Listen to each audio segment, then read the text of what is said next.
Last year, during the whole killer clown craze, a few clowns on Twitter threatened to come to our school at 11 a.m. and kill us. The school picked up on this and sent out emails to our parents and planned a lockdown at 10:30. Sitting in history class, I hear the familiar sound of the lockdown alarm, the teacher rushing to the windows and the door, locking and closing them. To be honest, I wasn't that worried.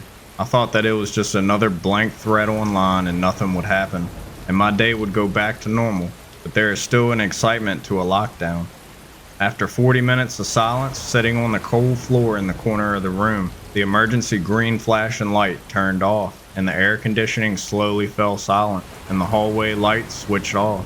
The school had cut the power. Why though? At this point, me and my classmates were staring at each other. We all knew that something real was going on.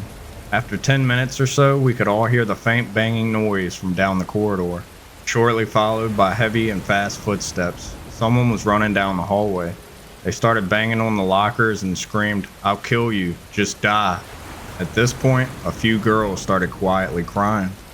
Then the most terrifying thing ever happened.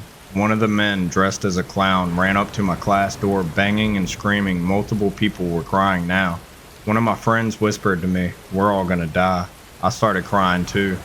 The man swiftly moved away from our door, and his screams slowly faded down the corridor. After another 2 hours, the principal came on the loudspeaker, explaining everything. He said that just after 11, two men walked into the school, one holding a kitchen knife and a camera. They ran around the school threatening to kill students, and once police raided the school, only one was caught. No one was hurt. The school got over 20 buses to take the younger kids home, and the kids 9th grade and over, like me, were told to walk home in groups and call the cops if we saw anything suspicious. I had a hard week at school thinking that the second man would return with a gun or something, and nothing happened. This, nonetheless, will be scarred into my mind forever. The second one, as far as I know, has not been caught, but at this point, I feel like they are not looking for him, as it's been over a year.